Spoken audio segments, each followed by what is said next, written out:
ये है कि बहुत से लोग जो है जॉब में रहते हैं और जॉब के साथ में प्रिपरेशन करते हैं। और नो डाउट जॉब के साथ प्रिपरेशन करना थोड़ा सा आसान नहीं है, और प्रीलिम्स और मेंस जो है उसमें बड़ी मतलब मेंस के अंदर काफी समस्या लोगों को फेस करनी पड़ती हैं।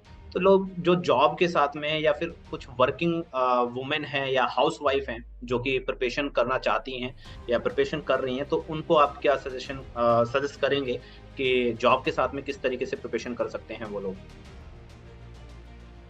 पहली बात तो मैं ये कहना चाहूंगा कि अगर ये जॉब इतनी आसान होती ना, अगर इसको पाना इतना आसान होता तो इसका मजा ही नहीं होता। जी। तो यार इसके लिए कुछ तो पापड़ बेलने पड़ेंगे आपको, है ना। जी। और ये जो पापड़ आप बेलोगे ना, ये जो आप संघर्ष करोगे यहाँ पे, उसका मजा अलग होगा फिर। जी। तो यहाँ तक पहुंचने के लिए आपको मेहनत तो करनी पड़ेगी, जी। क्योंकि आप जो प्राप्त करने वाले हो, आप जो अचीव करने वाले हो ना, वो बहुत डिफरेंट है। मैं आपको बता रहा हूँ कि आपके सिलेक्शन के बाद में आपकी लाइफ में एकदम ड्रेजेटिकल जो है चेंज आने वाले हैं। आप जो है आपको ये फील होगा कि आपने आपकी लाइफ के एक युग का अंत हो चुका है और एक नया युग शुरू हो चुका है। That same day, the same moment, जब आपका रिजल्ट आएगा उसके बाद से दोनों लाइफ ना वो एकदम उनमें बहुत ज्यादा डिफरेंस आपको नजर आएगा। तो इसके लिए मेहनत तो आपको करनी पड़ेगी। जी। अब बात करते हैं उन लोगों की जो जॉब करते हैं। तो मैं खुद जॉब में था। तो ऐसा नहीं है कि जॉब के साथ में ट्रेनिंग या सॉरी जॉब के साथ में जो आप इसको एग्जाम को अटेम्प्ट नहीं कर सकते या एग्जाम क्रैक नहीं कर सकते। जी। बस आपको कुछ चीजें ध्यान में रखनी होंगी। पहली बात तो चूंकि आप सेफ साइड खेल रहे हो, आपके पास जॉब है ऑलरेडी, आप सेटल्ड हो, उसके बाद आप ये सब कर रहे हो, तो आप जो है बहुत सारे लोगों से आगे हो। जी। ठीक है, आप इकोनॉमिकली स्ट्रांग हो। चूंकि बहुत सारे एस्पिरेंट ऐसे हैं जो बेचारे पैसे की कमी की वजह से या इकोनॉमिक और तरह की सिचुएशंस की वजह से या फैमिली को सपोर्ट करने की वजह से वो ना तो कोई कोचिंग ले पाते हैं, या फिर जो है उस तरह का मटेरियल उनके पास नहीं पहुंच पाता है, वो कंटेंट उतना नहीं ले पाते हैं जितना उनको रिक्वायर्ड होता है।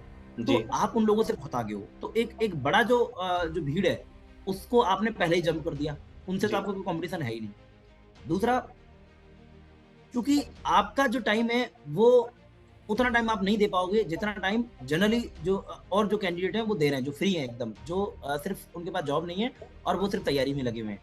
जी। बट चूंकि आप जॉब में आए हो, तो जॉब में आने से पहले भी अगर मैं गवर्नमेंट सर्वेंट की बात करूं, तो गवर्नमेंट सर्वेंट ने तो पहले से तैयारी की होगी कुछ ना कुछ, तो उनका जी। बेस पहले से अच्छा है।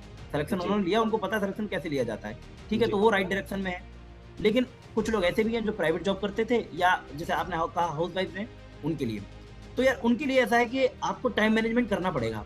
और जी। टाइम मैनेजमेंट का ये टाइम मैनेजमेंट जो मैं आप लोगों को बता रहा हूँ, वो ना सिर्फ आप लोगों के लिए, मैं और लोगों के लिए भी कहता हूँ कि आपको बहुत छोटी-छोटी चीज़ों में से टाइम निकालना पड़ेगा। जैसे मैं मेरा बता देता हूँ एक्सपीरियंस। मैं क्या करता हूँ कि देखो, आपका डेली डेली लाइफ में से जो डेली का जो रूटीन है उसमें से लगभग अ, पूरे दिन का अगर मैं निकाल के चलूँ, तो कम से कम 30 टू 40 मिनट्स से वो आपके बाथरूम में निकलेंगे।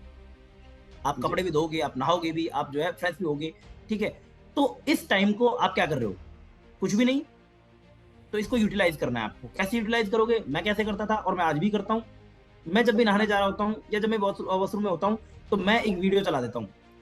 जो न्यूज़ एनालिसिस का कोई भी वीडियो, यूट्यूब पे इतने सारे वीडियोज़ दे रखे होते हैं, कोई भी न्यूज़ एनालिसिस आप चूज़ कर लीजिए और उस वीडियो को आप सुनते रहिए। आपको देखना नहीं है। जी। देखना नहीं है, आपको सिर्फ़ सुनना है, सिर्फ़ सुनने का काम करना है आपको। जी। तो आप जब 2 दिन, 4 दिन, 5 दिन आपको थोड़ा अटपटा लगेगा, लेकिन उसके बाद चूँकि किसी एक जनरली होता क्या है, कोई भी घटना घटित होती है, तो उसके बाद में हर दूसरे दिन या हर दिन जो है जो न्यूज़पेपर में उसी तरह की जो खबरें आ रही होती हैं, उसी तरह के एडिटोरियल्स आ रखे होते हैं जी। और डिफरेंट डिफरेंट व्यूज़ आ रखे होते हैं। आज अगर कोई थोड़ा राइट विंग अगर व्यू आ रखा है, तो कल जो है आपको लेफ्ट विंग दिख जाएगा, ठीक है? तो इससे आपका होना क्या है, 3, 4, 5 दिन के बाद में जब लगातार आप किसी मुद्दे को सुनोगे, एक टॉपिक को सुनोगे, तो आपका जो थॉट प्रोसेस है ना, वो बहुत ही डाइवर्स हो जाएगा।